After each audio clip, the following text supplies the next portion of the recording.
Now it's time for me to freaking speak about how shitty my life is while listening to me singing Bohemian Rhapsody. Yahoo! It's not that I don't enjoy doing this. I really do. It makes me. I never speak about this kind of stuff to anyone at all. Like freaking even late night conversations with my roommate, I don't talk about this kind of stuff. But I think now, cause in this song, I said when I sung it, I said my parents brought me up with really good music. They did. But jeez, my dad is a bad person. It was the night before that. Me and him had like, me and him. A while back. We went to Cape Town to get our visas because we were gonna go to Canada, but that didn't work out. We were gonna go for Christmas, but it didn't work out. We went and I played this playlist. I played Jay Schlatt's mellow and folk playlist on Spotify, and they loved it. They loved the old music, and they'd always played old music. They played. My dad introduced me to AC/DC, Queen, all the good old bands. Freaking Steely Dan. My dad introduced me to it, so it was just like. And my mom even said, like, this is probably the best music she's heard in ages. She said, is this my playlist from my teenage years? She swore that I'd gone through her room when she was a teenager and got all of her music that she had and put in that playlist. They really loved it. Shout out to Jay Schlatt. If you're not following him, if you like this kind of stuff, you like the Weekly Slap, follow him. But, like, after that, then, quite a while after that, my dad had me and my dad stayed up late off one night after supper, talking crap. I don't know why. It was a bad choice. My dad, when I spoke crap, we spoke about my childhood, and then it made me realize. After that conversation, I started realizing how much of a bad person he was. Not because of what he said during that conversation, but because of how he spoke to other people afterwards. A few days later after that, what had happened?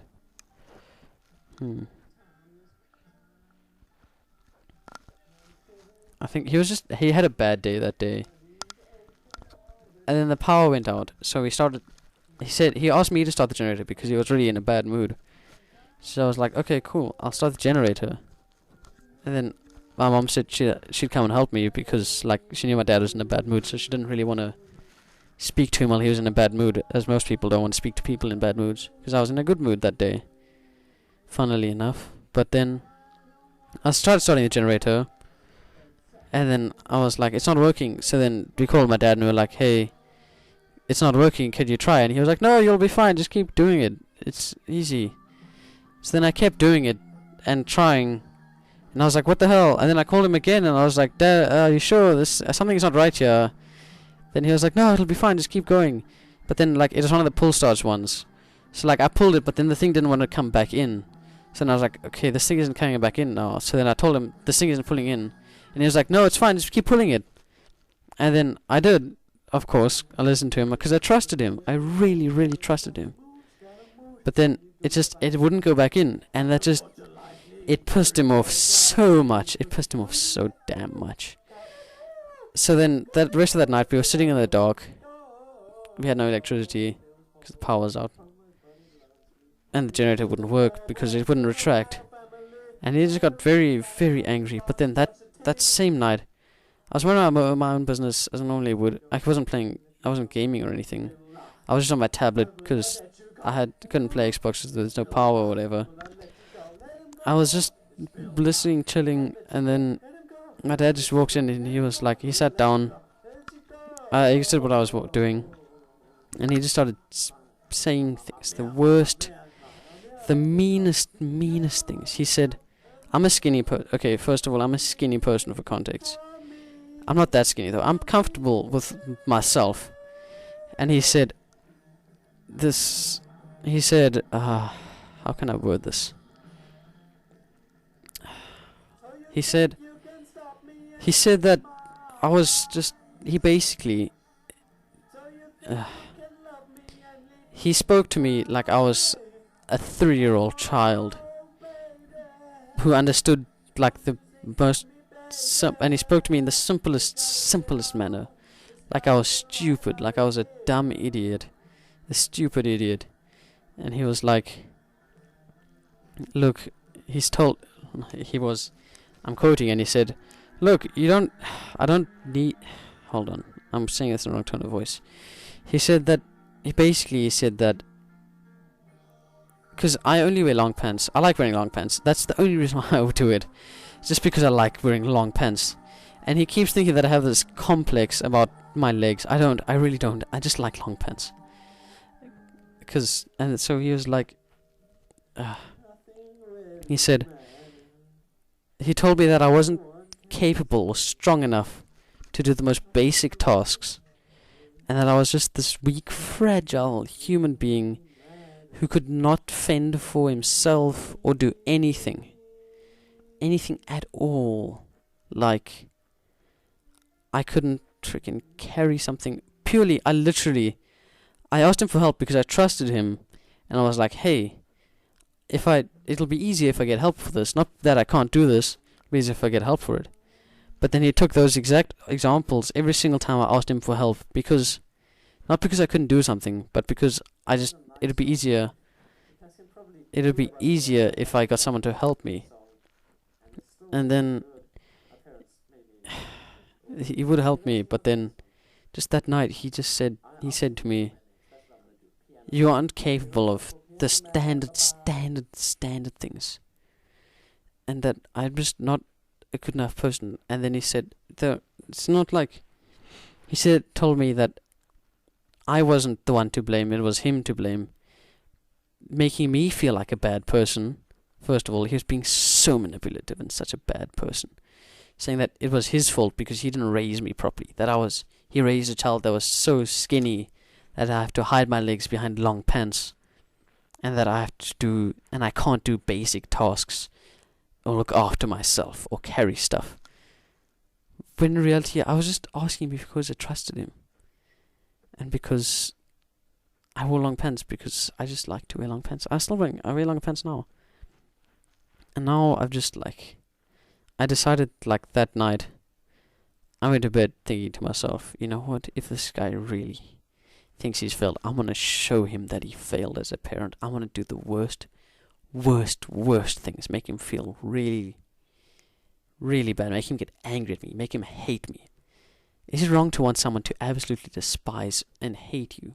Because that's what I really wanted. I wanted him to hate me, and I felt that way for like a month. I wanted him to despise me and hate me for the rest of his life. I wanted him to disown me. I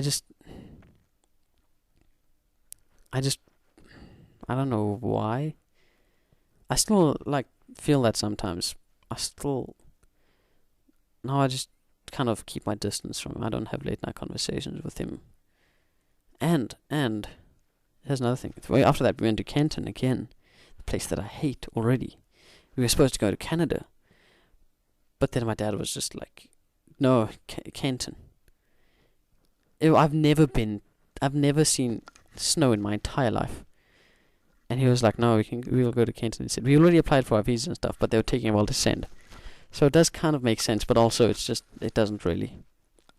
But then we went to Kenton, and we always go with my godparents. Well, we used to not go with them, but now we meet them every year in Kenton. And we stay in this tiny house. We always rent the same house.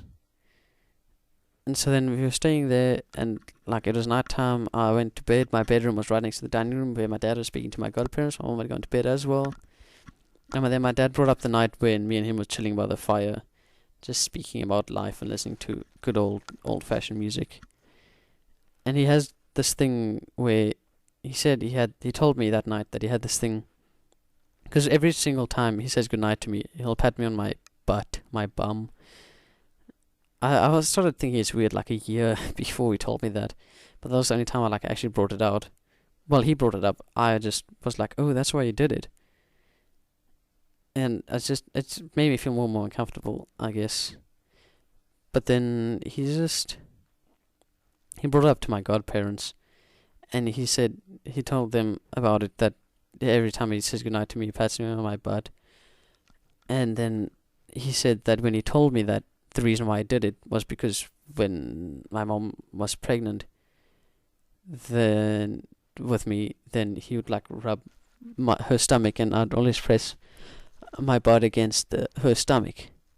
But then he said that because he told me that night. But then when he was speaking about it to my godparents, well, I responded. Okay, hold on. I responded to him saying that, going, "Oh, so that's why you do that." And like it was like a kind of a concerned way of saying it.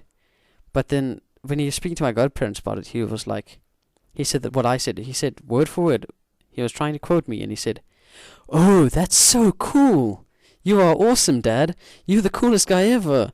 And it made me realize that he only sees things that'll make him, in a way that'll make him be the better person. And I can see why he didn't think the way I respond. Well, I can see why he had that night where, I'll never forget that night where he told me that I just wasn't the child that he wanted to raise. That I wasn't someone who he wanted to be.